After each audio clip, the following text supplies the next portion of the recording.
Hey kids, sorry about the confusion. So for now on, I'm going to jump on and do the Google Meets with you. I was working on a tutorial whenever all the messages started coming through and then my phone would shut down.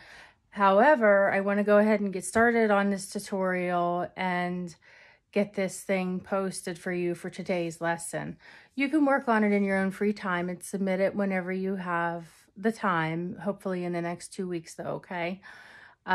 So I want to begin with my left-handed kids. I want you to make sure I'm going to tilt the camera away from me now, okay?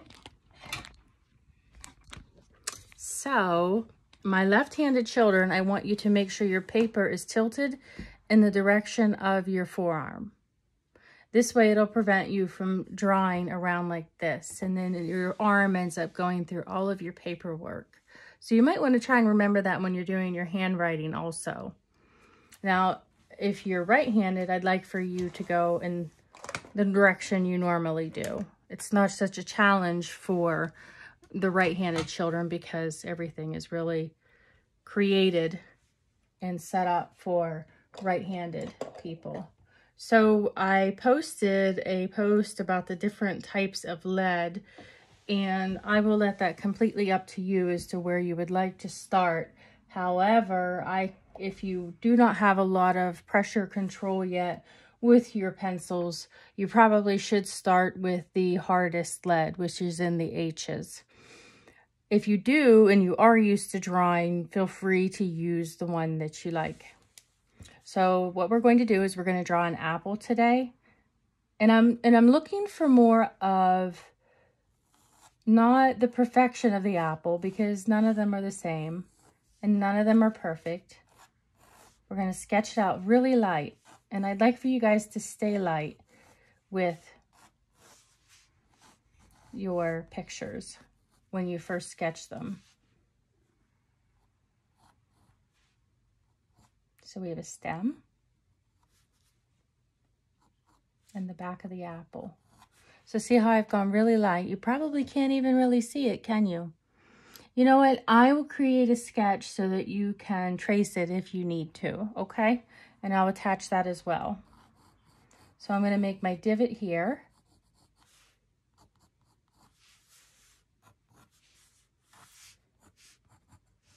And we have to decide where our light is coming from. So our light, I'm going to put my light coming from over here, up here. So that means my highlight's going to be right here on my apple to the left. And I'm going to start shading with my dark first, so that means I'm going to have a shadow here.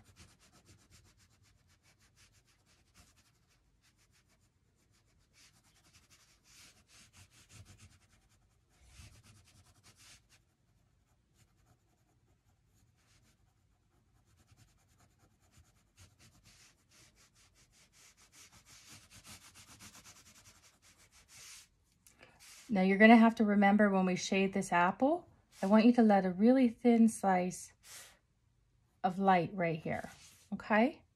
Right here. You can barely see it right now, but we will come back to it. This would be called your reflective light.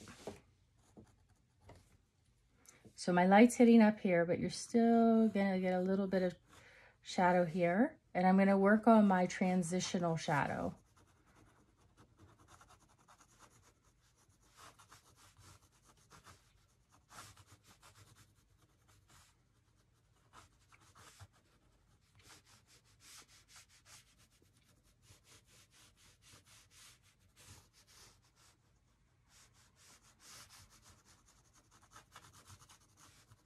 It's good to work on how much pressure you're applying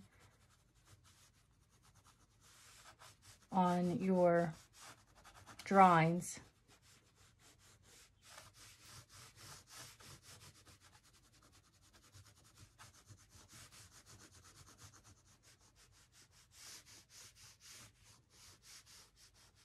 You want to keep it nice and even.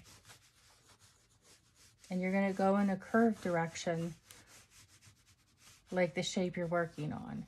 So you almost have to pretend like you can feel the object that you're working on. So I'm going to apply more pressure here because I want my shadow to become darker.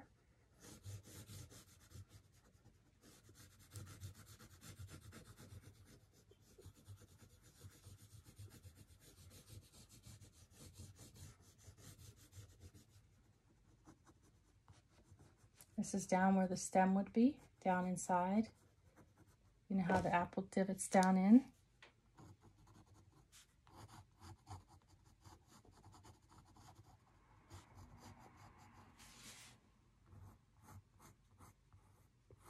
So something else I just realized is I see a lot of kids trying to draw like this, and it's okay in the beginning to draw like that. But when you're shading, you should have your hand laid flat and the tip of the pencil's here, and then you take your fingers around here.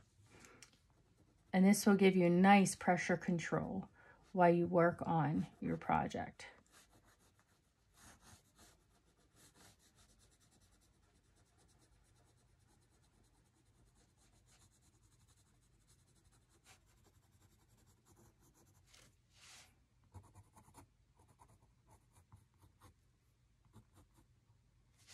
And define my stem a little bit.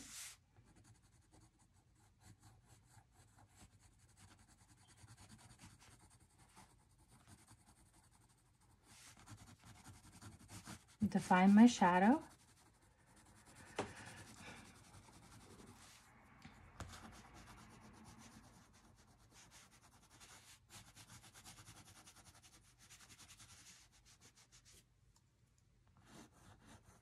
If you do not have the different types of lead that I've posted, please don't worry about it. You can use a number 2, just a regular number 2 pencil.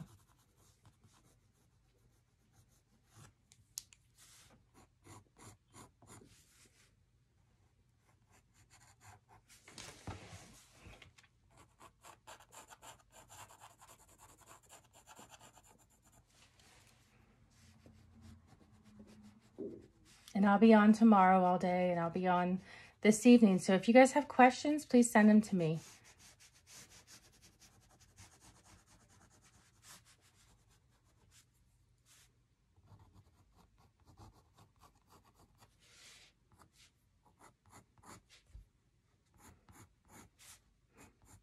I also want to point out, though, that your darker leads that you will use will likely, you'll likely wear them down much quicker.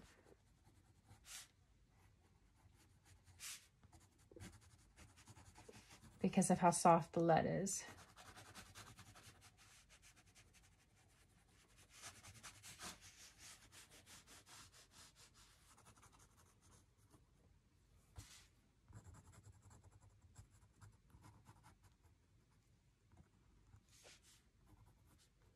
If you want to add a little leaf in there, feel free to do so.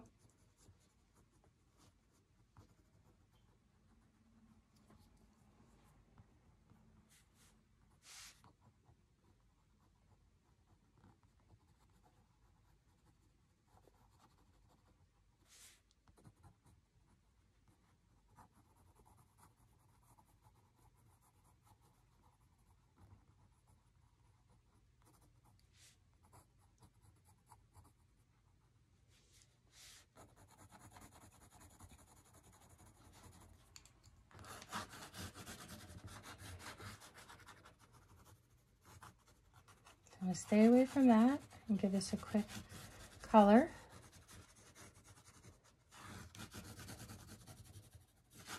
So you have 2 options here when you want to smooth the rest of this out. Okay, you can use they're like blending sticks. You could use these. Or, I don't know, you'll have to check with your parents first.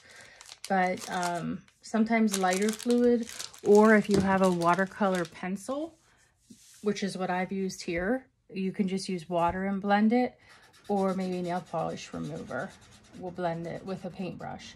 But see how I hold this the same way, and now I'm working on blending this.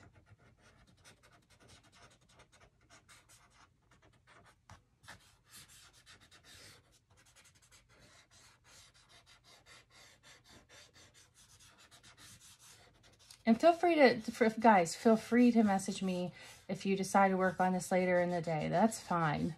I'm usually close by my phone.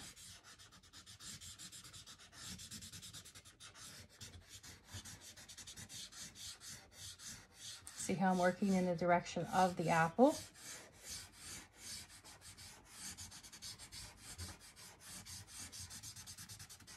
And I'm not looking for you to perfect it, because you're not going to perfect anything at first. I just want you to get the feel for it. And you know, you might find out that you prefer drawing over top of painting or something else that you normally do, like maybe watercolor. I personally prefer watercolor and oil paint. I don't usually draw, but my son and my mother love to draw. That's their medium. So I completely understand if you do or don't like it, but you'll have to know how to draw if you're ever going to paint. So from what I'm looking at right now through my camera, I don't see a lot of value. So what I'm going to do is add a little bit more of the dark lead. So that would mean I need a very nice soft black to make it look like it's got more depth, or a soft lead is what I meant to say.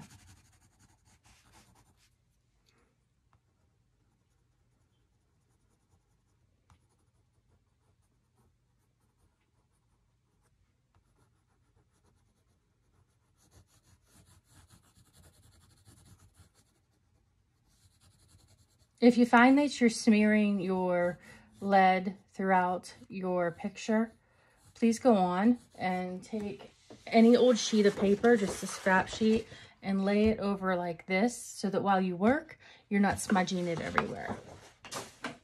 Eventually you'll get to where you can keep your hand from rubbing into everything else.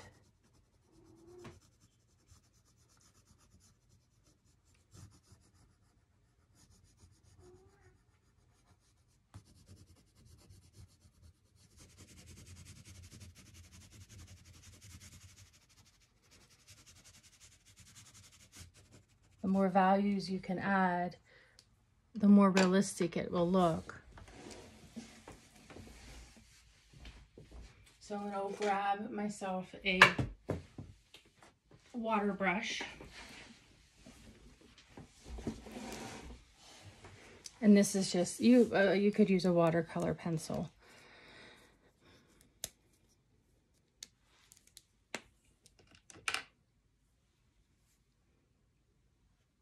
And I'm going to just kind of blend that in and give it some more depth here.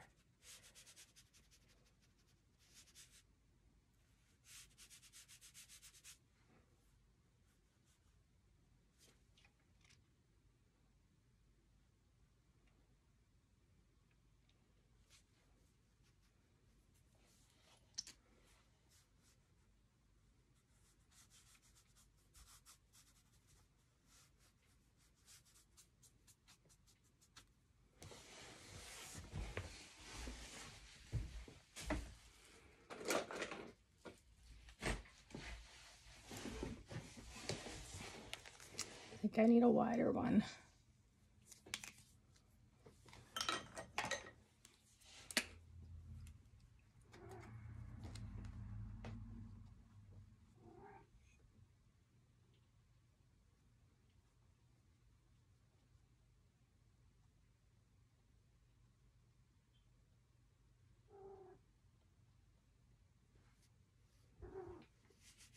I guess the silver lining for schools not being in session right now is I'm actually able to teach you things that I normally could not one-on-one, such as something like this.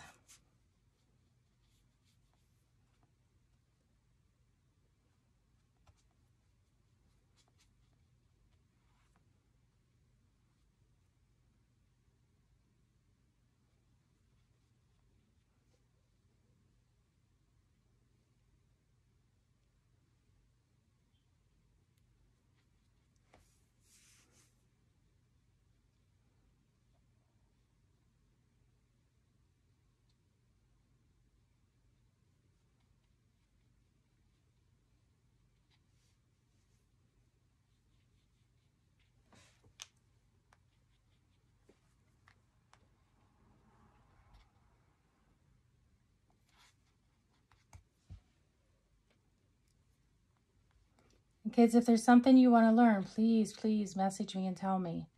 Tell me in class if you know, when we get back in, And when we get back in, we're going to work on finishing the projects we have started so that they're all set aside and we can start working on things like this more often, I think. That way you could take them home also and just message me and say, okay, this is how far I've gotten, Miss Scheimer. What could I do differently?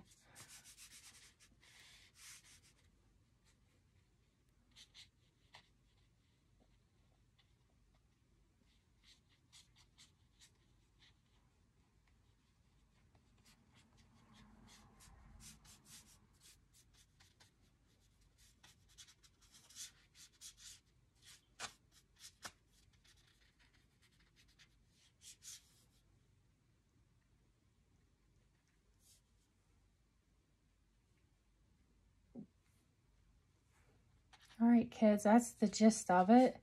And on my site, you're going to see the different types of lead posted, what they do, and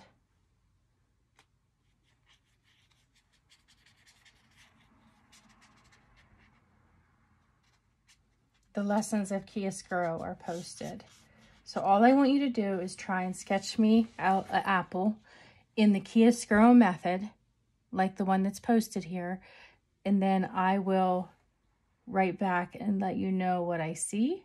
I'm not asking for perfection, guys. I just really would like for you to learn the simple methods that create this depth so that you can get a more realistic looking picture. As you can see, it's pretty simple once you get the gist of it.